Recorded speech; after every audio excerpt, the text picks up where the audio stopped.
Salut la team, alors là je vous montre une petite vidéo dans laquelle je démonte le Spitro. Je vous montre un petit peu comment on fait le squish et le rapport volumétrique sur un bloc.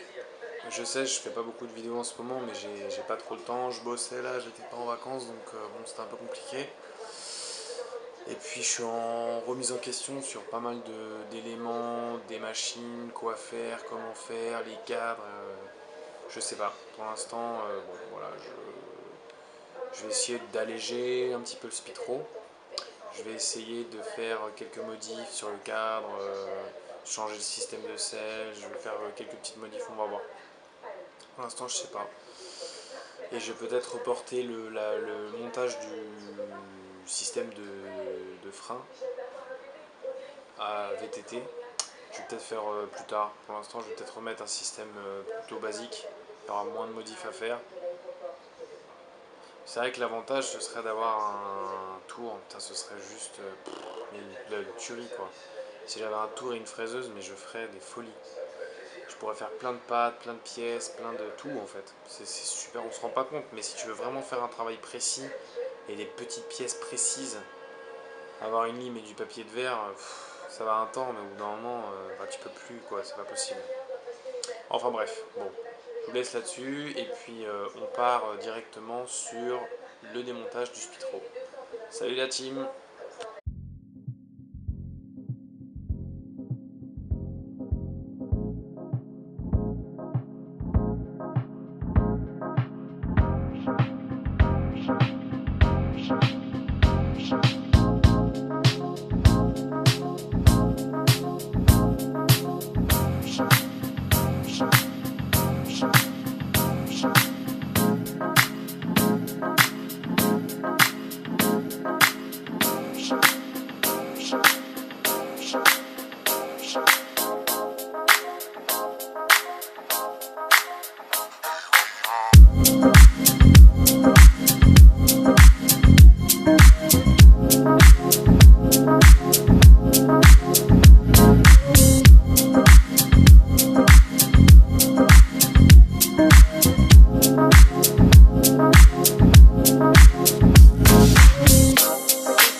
j'ai un pote qui m'a demandé un tuto, n'est-ce pas Marvin, pour faire le rapport volumétrique, donc je vais vous le faire.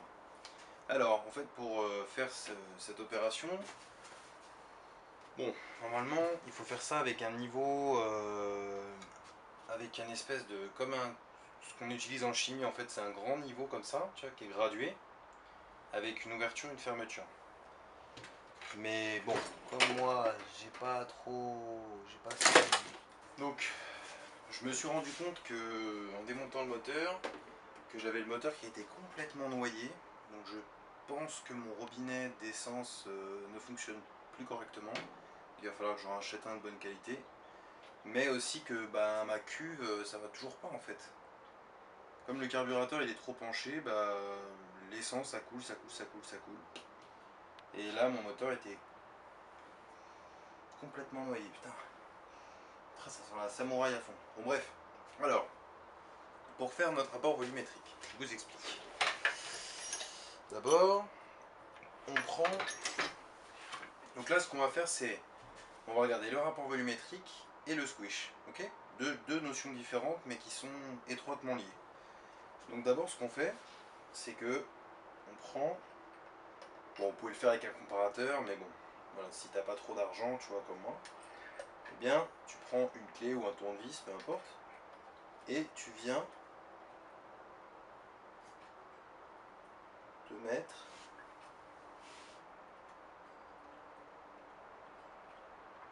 au point moro. En fait quand tu es au point moro, tu sais, tu remarques qu'il y a toujours un petit... comme un vide, tu vois, comme une partie de vide. Quand tu es dans cette partie là, c'est bon, c'est que tu es bon, c'est que tu es vraiment au maximum. Une fois que tu en es là, bon, normalement tu prends un étau et tout machin, mais nous ce qu'on va faire c'est qu'on va mettre le bloc bien droit. Donc quand tu en es là, donc ton moteur il est bien, oh là là je vais y arriver, hein. Il est bien horizontal, tu vois. Donc tu prends ta petite seringue, ok, tu prends de l'huile, tu prends pas de l'eau parce que c'est trop, voilà, c'est trop fluide, ok. Tu te mets à peu près, tu te mets donc à une graduation, on va dire, comment dire, à une graduation qui est exacte, hein, tu te mets pas à 6,5 ou à 6,45, à 7 ou à 6, hein, voilà, à peu près. Il y a une vulgaire à l'intérieur qui vient me faire chier. Bon, bref, c'est pas grave. Donc voilà, tu te mets à peu près à 7, ok. Tu viens remplir ta chambre.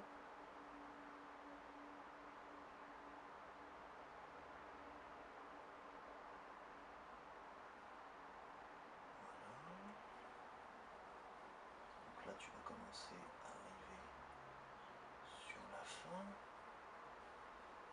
Ouais. Voilà, donc en fait, en mettant 7, on n'est pas tout à fait... Attends. On va mettre 1 là. Voilà. Alors.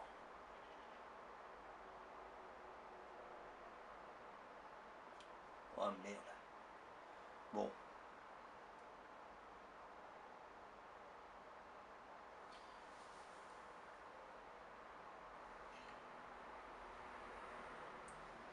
Donc ça veut dire que là, j'ai rajouté... Il y en a trop, donc il y en a 0,5.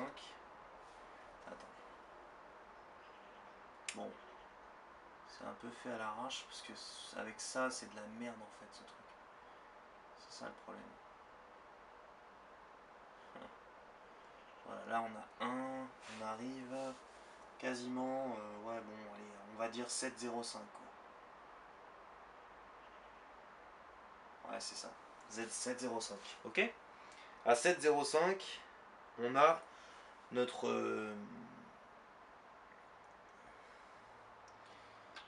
quantité maxi. Alors, donc je t'explique. Maintenant qu'on a nos valeurs, donc nous, on a un volume de chambre qui est de 7,5 cm3. Ok. Voilà. À ça, comme j'ai mis l'huile jusqu'en haut du puits de bougie. Il faut que tu retires en fait la valeur du puits de bougie. Donc comme c'est un culot long, et ben en fait tu retires à peu près 2,3 cm3. Ok? Ça fait 5,2. Donc notre volume réel de chambre, c'est 5,2 cm3. Comme on a donc ma cylindrée c'est 70 cm3, on fait 70 plus 5,2 divisé par 5,2. Ok? Donc ça nous fait 75,2 divisé par 5,2. Ça nous fait donc 14,4. 14,4 pour 1. Donc ça c'est quoi en fait?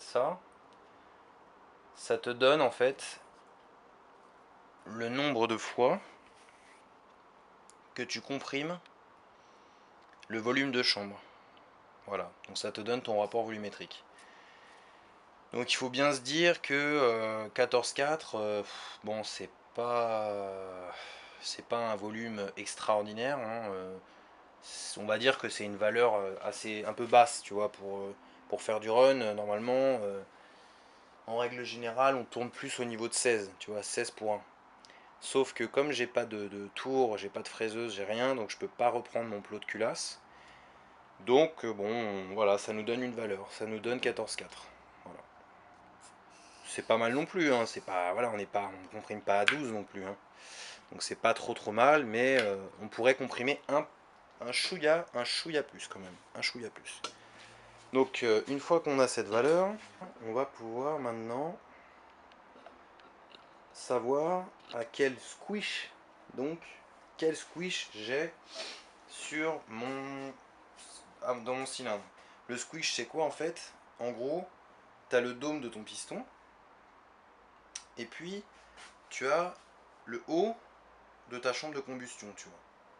Et quand ton piston il arrive au point mort haut, donc là où il y a l'explosion, la combustion, c'est là où il comprime au maximum en fait, il faut qu'entre ton piston et le dôme de la culasse, il faut qu'il y ait quand même une valeur, il faut qu'il y ait quand même un jeu, parce que si jamais t'as pas de jeu, et ben à chaque fois que le piston il va venir en haut, il va venir taper dans ta culasse, tu vois. Donc à la longue, bah, tu vas tout détruire. Donc il faut quand même que tu aies une tolérance en fait. La tolérance, elle va être normalement à peu près de 0,6, 0,5, tu vois. Pour un ProRace, en général, c'est ce que les mecs te donnent comme valeur.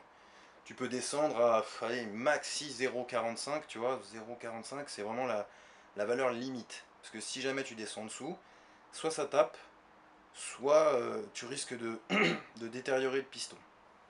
Donc, pour mesurer cette valeur, il te faut un pied à coulisse.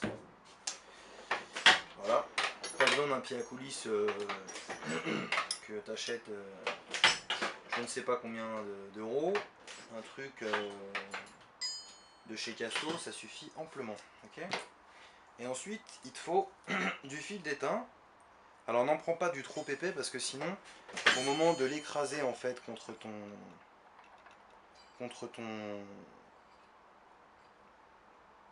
piston et culasse, tu vas forcer comme un âne et tu vas t'embêter quoi.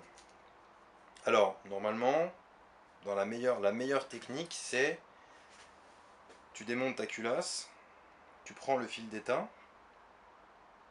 tu le places en fait au centre de ton piston, tu vois, d'un bout à l'autre, tu prends un petit fil d'étain et tu viens le coller contre ton piston, tu vois, avec un petit bout de scotch. Ensuite, tu viens l'écraser, tu vois. Tu vois, tu l'écrases. Attends, excuse-moi, 2 secondes. Putain, ça a déjà du jeu cette merde là. Oh la vache. Voilà. Alors, donc, moi, je fais une technique un peu plus basique. Tu vois, tu prends ton fil, tu fais un petit angle à 90 comme ça, là, tu vois, tranquillou. Tu le passes dans ton puits de bougie. Tu viens le mettre donc au taquet contre le bord en fait du cylindre, pas pas vers le haut, hein. Tu le mets dans le sens de l'axe du piston, d'accord? Sinon ça travaille trop. Donc là on est comment là? On est pas mal. Et tu viens le coincer donc avec ton piston. Hop, tu viens, tac. Et voilà. Bim, bim, bim. Voilà, tu l'écrases. Voilà, donc tu vois là il est écrasé. Je sais pas si tu vas bien voir, mais voilà. Et maintenant, tu prends ton pied à coulisse. Tu mesures ta valeur. Donc nous, on a 0,54. Tu vois, donc on est bien en fait. Ah, on est bien, hein. Franchement, on est nickel. Ça s'est un peu tassé, ça s'est un peu écrasé et tout. Et puis, tu vois, si, ou même au pire, si tu vois, si t'es pas sûr, et ben tu peux même recommencer plusieurs fois l'opération, hein, pour être certain que ta valeur c'est toujours la même. Là, tu vois, je pensais que j'aurais un peu plus. Tu vois. Enfin, que j'aurais un peu moins, pardon. J'aurais un petit peu moins. Je pensais que j'aurais moins. Mais bon. Ça va, finalement, c'est pas si mal. C'est pas si mal, 0,54. Tu vois, on est un peu entre les deux. On est, voilà. Et après, bon, je te dis, ça sert à rien de comprimer comme un goret. Franchement, enfin voilà quoi. Maintenant, voilà. On réécrase. On reprend notre valeur. 0,52, 0,54 quoi. Enfin, on comprime bien. On comprime à 14 caps, donc c'est pas ouf. Mais en fait, en gros, je vais te faire un petit schéma pour que tu puisses comprendre en fait ce que j'entends par comprimer un peu plus, comprimer un peu moins. Comment tu peux jouer en fait sur cette compression. Alors, regarde. Tu vois, en fait, on va rester sur ça. Je vais te dessiner le cylindre. Est-ce que tu vois un peu ce que je fais? Ouais, tu vois ce que je fais. Alors, tu vois, regarde. Hop, tu vois, ça c'est ça c'est l'intérieur de ton cylindre, tu vois. Et puis ici, tu as à peu près, hop, le dôme. Bon, je te fais un schéma à l'arrache. Le dôme de ta culasse, d'accord? Ton piston, tu vois, lui, au point mort haut, il va arriver à peu près là, tu vois. Voilà. Donc en fait, tu vois, je vais te faire une vue comme ça avec le petit axe. Hop, hop, voilà. On fait un truc un peu à l'arrache. Et puis là, tu as ta bougie, tu vois. Hop. Bim, bim, bim, voilà. Qui est là. Donc en fait, tout ce volume là, représente en fait le volume que, une fois que ton piston arrive en haut, c'est le volume que tu vas comprimer en fait. Ok? Donc, plus tu comprimes le volume, donc tu vois en fait ton piston, quand le moteur fonctionne, il va descendre, il va ouvrir des transferts qui sont sur les côtés, tu vois, le cylindre en fait il est ajouré. C'est pour ça qu'on dit un cylindre à trou qui pue, tu vois, parce que en fait ça c'est les cylindres de 2 temps, contrairement aux cylindres de 4 temps, et bien eux en fait comment dire l'admission en fait se fait par les clapets et tout ça, et ensuite ton mélange il est dans le bas moteur, et puis avec l'effet de pompage, tu vois, il va monter en fait par les transferts du cylindre, ok. Et une fois que donc ton piston il descend, il va ouvrir en fait la lumière du transfert, donc une lumière quoi, une lumière d'admission.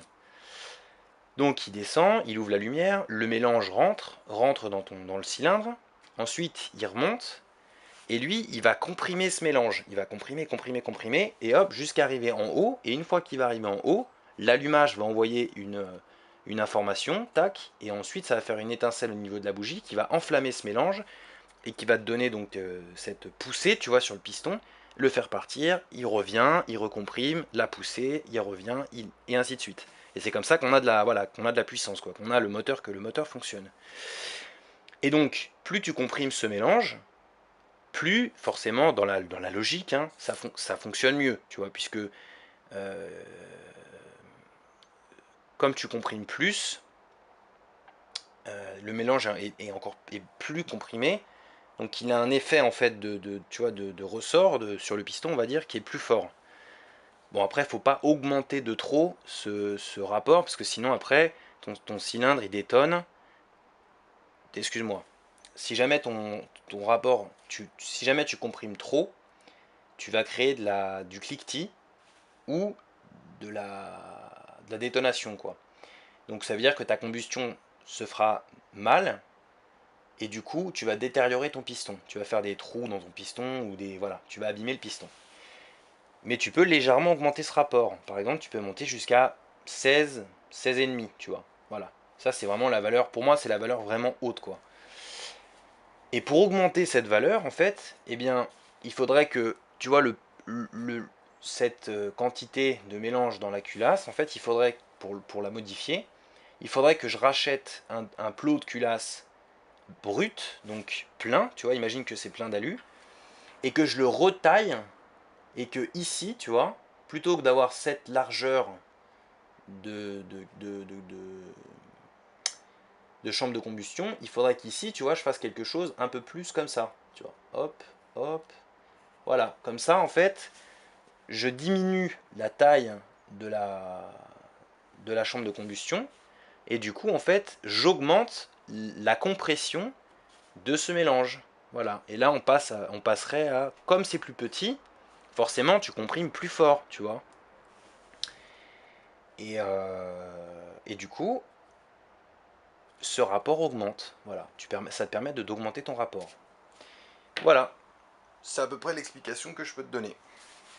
En espérant t'avoir éclairci, et bon, peut-être que tous les termes ne sont pas exacts, je vais peut-être me faire reprendre par des professionnels de la préparation et tout, mais voilà, ça vous donne quand même une idée, et puis moi du coup j'ai pu calculer grossièrement, parce que malheureusement j'ai pas l'outil très précis pour exactement savoir quel volume j'ai, mais je sais que je comprime environ à 14,4. On est loin des 16 quoi, je suis sûr que voilà, il n'y a pas de problème. Mais je peux, si je reprends mon plot, je sais que je pourrais le faire comprimer encore un peu plus fort. Voilà. Ok les amis? Bon allez, on va passer à la transmission maintenant. Je vais vous expliquer un peu comment ça fonctionne. Je vous explique, enfin je vous montre en fait, quels sont ces éléments.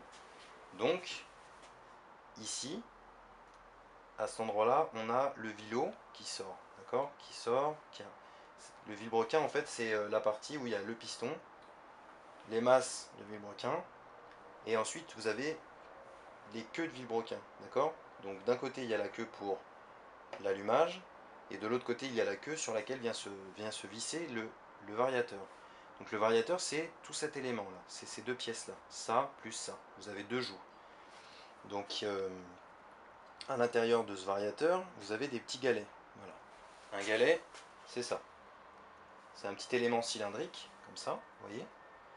Donc à l'intérieur il y en a 6, et cet élément en fait se déplace sur une piste. Donc quand le variateur, donc le moteur tourne, le variateur tourne, et avec la force centrifuge en fait, les petits galets montent et descendent. Et quand ils montent, ils ferment, ils font en sorte que le variateur se ferme. Donc la courroie que vous avez là, vous voyez, elle va monter sur le variateur et elle va ouvrir ce correcteur. Donc le correcteur il est ici, c'est ça, c'est cette partie, hein. Voilà. Elle va l'ouvrir, elle va ouvrir ce correcteur qui guide en fait la courroie, hein, d'accord. Ensuite ici vous avez la cloche qui elle est vissée et cannelée sur l'axe de transmission qui au final va faire tourner donc l'axe de roue, hein, vous voyez quand je fais tourner l'axe de roue ça fait tourner la cloche, mais vous remarquez que le correcteur et l'embrayage ne tournent pas, hein, d'accord. Et derrière cette cloche vous avez l'embrayage, voilà, alors j'en ai un qui est ici qui est démonté normalement,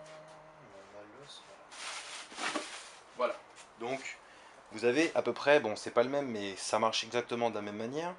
Donc c'est un élément avec 3 morts, vous voyez, avec comme des patins de frein, hein, c'est pareil. Et dedans vous avez des ressorts. Voilà, vous avez des ressorts, 3 ressorts, ok, au bout de chaque élément. Donc ce mort en fait il est fixé sur un axe. Donc en fait il bouge comme ça, il s'ouvre. Et quand il s'ouvre, donc quand il est fermé, la cloche tourne dans le vide.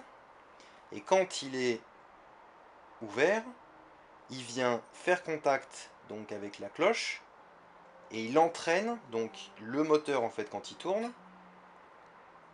avec la force centrifuge, un peu comme l'histoire des galets, les, les morts vont venir s'ouvrir, et quand ils s'ouvrent, ils viennent faire contact avec la cloche.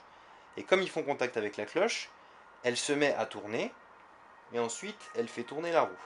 Voilà. Ok. Alors, pour clore cette vidéo, je vais essayer de t'expliquer brièvement. Je t'ai expliqué comment la variation fonctionnait sur un scooter. Donc maintenant, je vais essayer de t'expliquer comment fonctionne la transmission finale donc d'un scooter, d'accord? Alors, quand cette transmission elle est insérée dans le bas moteur du scooter, la cloche que tu as, enfin tu sais, le correcteur de couple avec l'embrayage et la cloche que tu as vu, ça vient sur cet axe, d'accord? Cet axe, on va appeler ça l'axe primaire, d'accord? Et ensuite derrière, donc ça, imagine qu'il y a le moteur et tout ça. Essayer de faire en sorte que ça. Oh là, ça commence mal. Ça commence déjà mal. Alors, donc, petit chiffon, tac. Alors, donc, et ici, donc, imagine que tu as le moteur et que tu as la roue qui vient et qui vient se prendre sur cet axe. Cet axe, c'est ton axe secondaire, d'accord? Donc, tu as remarqué qu'ici, on a donc l'arbre primaire qui tourne, donc qui est entraîné par la cloche, qui elle est entraînée par ton embrayage qui s'ouvre et qui vient se coller à la cloche, d'accord? Cet axe vient entraîner donc l'arbre primaire, qui ensuite vient entraîner l'arbre secondaire, donc la roue, ok? Imagine que ces deux pignons, ils fonctionnent comme un système de pédalier et de cassette sur un vélo, d'accord? Donc cet axe-là, enfin ce pignon-là, c'est ton pédalier. Et cet axe-là, enfin ce pignon-là, purée, je vais y arriver. Et ce pignon-là, c'est ta cassette de vélo, d'accord? Donc tu es d'accord avec moi que plus ton pédalier est sur une couronne, une petite couronne, et plus ta cassette, donc ta chaîne, hein, elle est sur la plus haute, le plus haut pignon de ta cassette, plus tu vas au départ, donc en départ arrêté, plus en départ arrêté, ça va être facile de partir. Le problème, c'est que arriver rapidement, tu vas stagner en fait. Tu vas pédaler tellement vite, tu n'avanceras pas très vite et tu moulineras en fait. D'accord? Donc tu vas vouloir passer un rapport supérieur. Sauf que le problème, c'est que là, nous, on n'en a pas de rapport supérieur, hein. La variation de régime, imagine que les régimes moteurs sur un scooter, c'est un peu comme tes cuisses, tu vois. C'est un peu comme le nombre de tours minutes que tu fais, toi, en pédalant sur un vélo. Donc toi, c'est ton moteur qui fait ça. Sauf que, il faut que nous, donc, on trouve un bon compromis avec cette transmission pour avoir... C'est un peu comme si tu veux, il fallait que tu sois sur une vitesse qui soit pas trop grande, mais pas trop petite non plus. Si elle est trop petite, donc le rapport qui est entre la taille de ce pignon-là et la taille de ce pignon-là, si ça te donne un rapport trop petit, un rapport final, hein, donc trop petit, tu vas pédaler super vite. Donc tu vas partir super vite, mais tu vas vite stagner, donc ta vitesse de pointe, elle ne sera pas extraordinaire. Et si tu as l'inverse, donc tu es sur le grand plateau de ton pédalier et sur la petite cassette le petit pignon de ta cassette, tu vas avoir beaucoup de mal à partir, mais par contre tu auras beaucoup de pointes, d'accord? Ta vitesse de maximale sera beaucoup plus grande. Moi je te montre ça parce qu'en fait, je me suis retrouvé dans le cas de figure pendant le meeting où de 0, donc en partant à l'arrêt avec le scooter jusqu'à 110 mètres, j'ai une excellente accélération, donc je pars très bien, sauf que le problème c'est qu'arrivé à 110 mètres, je stagne à une certaine vitesse, et de 110 mètres à 150 mètres, donc la fin du run, je n'avance plus. C'est-à-dire que j'avance toujours à la même vitesse. Ma vitesse n'est plus croissante, tu vois. Elle est stabilisée, d'accord? Donc pour gagner un petit peu de temps sur le temps total de mon run, il faut que je puisse accélérer un petit peu plus jusqu'à la ligne d'arrivée. C'est-à-dire qu'il faut que ma vitesse soit toujours en train de monter jusqu'à ce que j'arrive à la ligne d'arrivée. En fait, le must serait que j'atteigne ma vitesse maximale pile aux 150 mètres. Mais en contrepartie, il ne faut pas que je mette une transmission trop longue, parce que sinon, au départ, mon scooter, forcément comme j'aurai une transmission plus longue, bah du coup, il va mettre plus de temps à partir, d'accord? Donc il faut que je trouve ce bon compromis. Donc je t'explique, en gros, donc ce pignon-là, il est entraîné par la couronne, enfin donc ce pignon-là, il est entraîné par la cloche, et ensuite il entraîne la roue. Donc imagine que, voilà, imagine que en gros, tes jambes, c'est la cloche qui tourne, que ça c'est ton pédalier, et que ça c'est ta cassette. Donc ce qu'il faut qu'on fasse, nous, c'est qu'on trouve un bon rapport entre ce pignon-là et ce pignon-là, pour être... pour avoir une bonne accélération et une vitesse de pointe suffisamment conséquente pour pouvoir ne pas stagner avant les 150 mètres. Voilà, en gros c'est ça.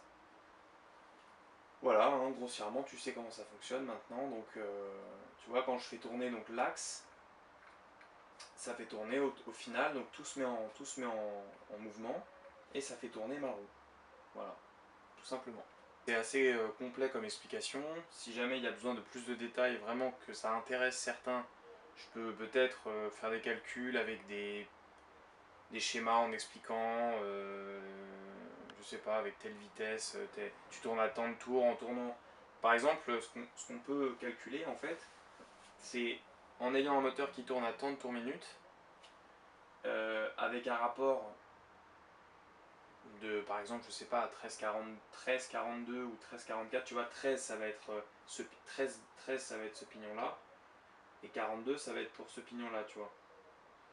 Et en fait, en gros, on peut calculer notre ratio et avoir une valeur et de se dire, voilà, par exemple, la transmission, parce que, en fait, ce qu'il faut bien se dire, c'est que tu vas me dire, ouais, mais c'est bizarre, le scooter, normalement, les mecs, ils ont prévu et tout. Ils ont prévu normalement ça. Alors oui et non. En fait, ils ont prévu un rapport, mais pour un moteur d'origine. Un moteur d'origine sur un scooter, ça fait, je sais pas, 3-4 chevaux, tu vois. Les moteurs qu'on a, nous, sur les runs, je sais pas, ils sont, pour certains, ils sont 10 fois plus puissants. Pour d'autres, ils sont au moins moitié plus puissants, tu vois, au moins. Ils font entre, on va dire, il y a une marge entre 12 chevaux jusqu'à 20, en majorité ça fait entre 15 et 20 chevaux, tu vois. Donc tu t'imagines que la puissance elle est bien plus grande. Donc, les scouts prennent plus de tours et ils marchent beaucoup plus fort. Donc la transmission qui était bien calibrée pour un moteur d'origine, et ben là elle devient légèrement trop courte pour la puissance et le nombre de tours qu'on a. Donc du coup, en fait, ça fait stagner ton scooter. En fait, là, avec la puissance qu'on a, on peut aller beaucoup plus vite. Voilà. Imagine que, en gros, le scooter, quand il est d'origine, c'est comme si c'était la force, la force des jambes, ce serait celle d'un enfant. Et quand nous, on monte nos moteurs, bah, imagine que tu as la force d'un grand coureur cycliste qui a beaucoup de puissance dans les jambes, tu vois. Donc forcément, lui, il va pas tourner avec le même pignon et le même pédalier que toi d'origine avec ton vélo quand tu débutes le vélo. Là c'est pareil en fait. Donc du coup la transmission qui est là, eh ben, elle est trop petite, voilà, elle est trop courte. Donc ça donne un bon start et une bonne vitesse de croisière on va dire pour un scooter d'origine, mais pour nous on stagne trop. Voilà, ça stagne trop vite. Voilà, donc écoute, j'espère que ça t'a éclairci un peu sur cette voie, et puis que ça te donne des idées et que ça t'explique bien le pourquoi du comment, parce qu'en fait, c'est là où je te disais, tu vois, quand j'ai monté ce moteur, je t'avais dit, il y a plein de paramètres que je n'ai pas encore touchés dans le moteur et que je n'ai pas amélioré. Et ça en fait grandement partie, puisque même si tu as un moteur qui est très puissant, si tu as une transmission qui est trop courte, bah voilà, ça sert à rien en fait, tu vas stagner. Donc j'espère que cette vidéo t'a plu, que le rendu final sera attrayant. Je vais essayer de mettre de la musique, d'accélérer un petit peu les plans où c'était quand même assez long. Et puis voilà, je sais qu'il y a pas mal de gens qui sont quand même assez contents. Donc bon bah je vais continuer quoi. Voilà. Salut tout le monde!